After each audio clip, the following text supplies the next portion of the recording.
Salam əziz şagirdlər, hər birinizi xoş gördük.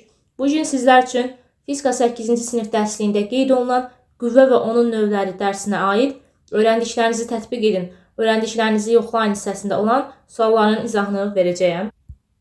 Sualların izahına keçməmişdən öncə onu qeyd edim ki, digər dərslərin də suallarının izahı, həmçinin dərs izahları gələcək. Buna görə də kanala abunə olmağı və videonu bəyənməyi unutmayın ki, digər videolardan da xəbərdar olasınız. Gəlin başlayaq birinci sualdan. Şərtdə deyilir ki, cisimlər arasındakı qarşılıqlı təsir qüvvə adlanır. Cümləsində qarşılıqlı təsir dedikdə nə nəzərdə tutulur? Qarşılıqlı təsirə misal göstərərək fikrinizi izah edin. Dərs izahında biz hansı ki, cisimlər arasındakı qarşılıqlı təsirin qüvvə olduğunu qeyd edirik. Buradakı qarşılıqlı təsir dedikdə gəlin həyatdan nümunə göstərək.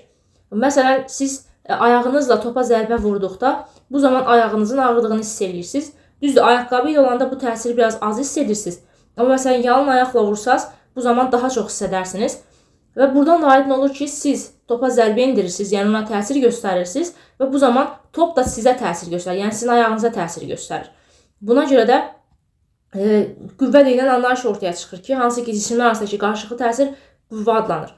Başqa bir nümunə də göstərə bilərik ki, məsələn, siz əlinizlə stolu sıxsanız, stolun üzərinə bassanız əlinizlə, bu zaman görərsiniz ki, əlinizdə bir ağrı hiss edirsiniz.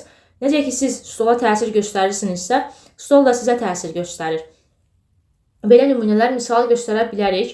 Onda buradan belə deyə bilərik ki, qüvvə hansı ki, iki dənə cismin qarşılıqlı təsir nəticəsində meydana çıxır və buna görə də biz qüvvəyə belə bir anlayış veririk ki, yəni tərif veririk ki, cisimlər arasındakı qarşılıqlı təsir qüvvə adlanır. Yəni qüvvə yalnız iki cisim arasında meydana çıxır. Belə deyə bilərik.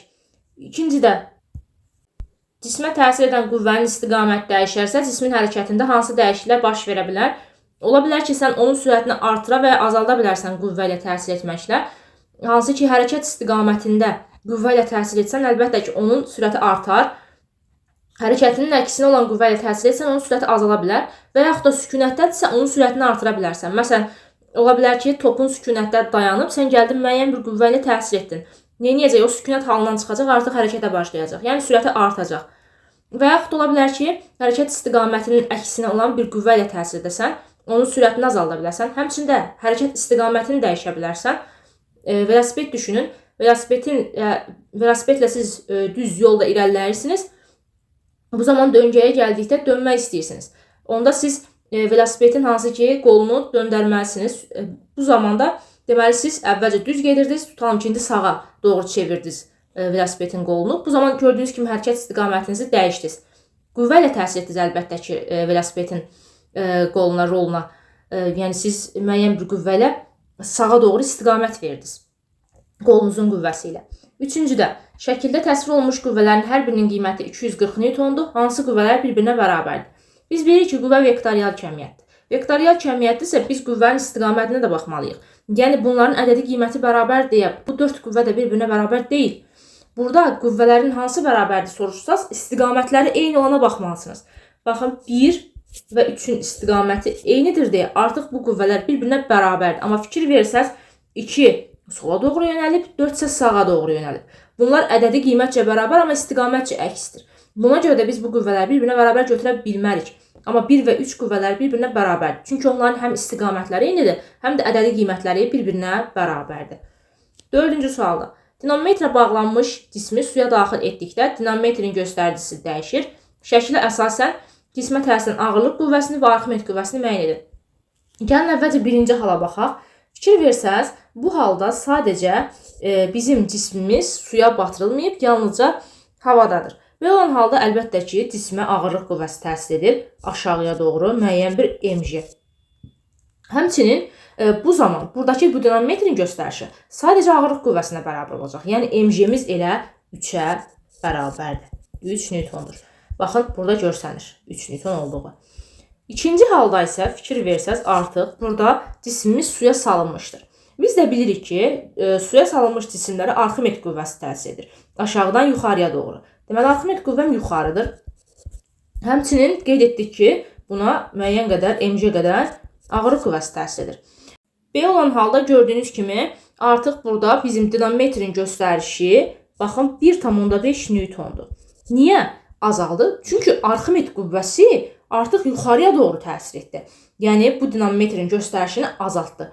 Onda Arximed qüvvəsi hansı ki buradakı bu ağırlıq qüvvəsi ilə bu göstərilən dinamometrin göstərişini çıxacam bir-birindən. Əslində burada əvəzləyici qüvvəni biz qarşıda keçirik. Buna əvəzləyici qüvvə ilə də baxa bilərik. Mahiyyəti əslində budur. Əvəzləyici qüvvəni tapanda əks istiqamətli olan qüvvələr bir-birindən çıxırıq. Buradakı gördüyünüz 1,5 Newton əvəzləyici qüvvənin qiymətidir. Yəni burada 1,5 bərabərdir. mg çıxılsın F Arximed olacaq. Əks istiqamətli olduğundan qüvvələr çıxılır. 1,5 bərabərdir. mg'nin yerinə 3 yazırıq. F Arximedimiz. Arximed qüvvəsi isə burada artıq 3-dən 1,5'e çıxacaq. 1,5 Newton olmuş olur. Və yaxud da ki, əvəzləyici qüvvəni hələ keçməmişik deyə sadəcə fikir verə bilərsiniz ki, gördüyünüz kimi Arximed qüvvəsi yuxarıya doğru olduğundan Arximed qüvvəsi qədər sizin dinamometrin göstərişi azaldı. 3-dən 1,5'e azaldı. Nə qədər azaldı? 1,5 Newton azaldı. Deməli, Arximed qüvvən 1,5 Newtona bərabərdir. Öyrəndiklərinizi yoxlayın da, toxunma ilə və toxunma olmadan təsir edən qüvvələrin hər birinə aid 2 nümunə göstərin deyir. Toxunma ilə olana sürtünmə qüvvəsini göstərə bilərik. Həmçinin reaksiya qüvvəsini göstərə bilərik. Məsələn, sürtünmə qüvvəsində biz bilirik ki, bir cisim digər cismin səthi üzərində sürüşürsə, bu zaman hərəkətin istiqamətinin əksinə doğru yönələn sürtünmə qüvvəsi, sürüşmə qüvvəsi vardır. Gördüyünüz kimi cisimlə səth arasında təsir vardır. Amma toxunma olmadan misal göstərsək, hansı ki elektrik qüvvəsini məsələn misal göstərə bilərik. Elektrik qüvvəsi elektrik sahəsi vasitəsilə ötürülür. İkincidə, qüvvənin təsirlə cismin sükunət vəziyyətindən hərəkətə başlaması, qüvvənin təsirlə hərəkətini dayandırması və qüvvənin təsirlə hərəkət istiqamətinin dəyişməsi hallarının hər birinə aid nümunə göstərin. Fikir versəniz, birincidə deyir ki, cismin sükunət vəziyyətindən hərəkətə başlaması. Məsələn, velosiped düşünün. Velosipedin pedallarına siz müəyyən qüvvə ilə təsir edirsiniz və velosiped hərəkətə başlayır. Əvvəlcə sükunətdə idi, sonra hərəkətə başladı. Sonra deyir ki, qüvvənin təsirlə hərəkətini dayandırması. Baxın, məsələn, təsəvvürünüzə gətirin ki, bir qutu qoymusunuz, ağır bir qutu yerin üzərində. Siz ona gəlirsiniz, itəliyirsiniz müəyyən bir qüvvə ilə. Amma bu hərəkətə başlamır. Niyə hərəkətə başlamır? Sən axı ona müəyyən bir qüvvə ilə təsir göstərdin. Buna maneçi törədən sürtünmə qüvvəsi var. Hərəkətin əksinə doğru yönələn sürtünmə qüvvəsi var. Bu sürtünmə qüvvəsi imkan vermir ki, bu hərəkətdə olsun. Yəni hərəkətə gəlsin. Sükunət vəziyyətində elə qalır. Amma indi burada deyir ki, qüvvənin təsirlə hərəkətini dayandırması. Məsələn, ola bilər ki, top sənin belə deyək də yerdə hərəkətə başlayır və sənin ayaq zərbənlə ayağınla topu dayandırdın. Müəyyən bir qüvvə ilə bu topu neynədin? Dayandırdın. Gördüyün kimi hərəkətin dayandırması oldu. Üçüncüdə isə deyək, qüvvənin təsirlə hərəkət istiqamətinin dəyişməsi hallarının hər birinə aid nümunə göstərin. Hərəkət istiqamətinin dəyişməsinə aid də, məsələn, bayaqları biz dedik ki, velosipedin rolunu döndərdikdə bu zaman bizim hərəkət istiqamətimiz dəyişdi. Niyə? Çünki sən qolunun qüvvəsi ilə, müəyyən bir qüvvə ilə təsir edərəkdən rola hərəkət istiqamətini dəyişdi. Üçüncü sualımıza baxaq. Cismə tətbiq olunmuş qüvvənin nədən asılıdır? Bunu soruşur. Cismə tətbiq olunmuş qüvvənin təsiri 3 amildən asılıdır. Hansı ki, qüvvənin tətbiq nöqtəsindən, qüvvənin istiqamətindən və ədədi qiymətindən asılıdır. Dördüncü sualda deyir ki, hansı ki şərt ödənilərsə qüvvələrin bərabər olduğunu demək olar. Hansı ki, biz bayaqlarda qeyd etdik ki, qüvvə vektorial kəmiyyətdir. Əgər ki, iki qüvvənin tutalım ki, onların bərabər olduğunu demək istəyirsənsə də, bu zaman onların həm istiqamətləri eyni olmalıdır, həm də ədədi qiymətləri eyni olmalıdır. Baxın, üçüncü sualda gördüyünüz kimi, hamısının ədədi qiyməti 240 idi, amma biz sadəcə 1 və 3'ü götürdük. Niyə? Çünki onların istiqamətləri də eynidir. Yəni, həm istiqamətə, həmçində qiymətə fikir verməliyik. 5-də deyir ki, Murad kiçik qardaşın oyuncaq atı arxasınca dartmasını müşahididir. O oyuncaq ata 4 qüvvənin təsir etdiyini müəyyənləşdirir. Bu qüvvələr hansıdır? Əlbəttə ki, bu ata yer tərəfindən müəyyən bir ağırlıq qüvvəsi təsir edəcək. mg qədər. F ağırlıq. Və hansı ki, reaksiya qüvvəsi səthdən cismə doğru yönələcək. N hərfi ilə işarə edirik. Və ipdə müəyyən bir gəlimə qüvvəsi yaranacaq. Gəlimə qüvvəsi cisimdən ipə doğru yönəlir. Bunu da T hərfi ilə işarə edirik.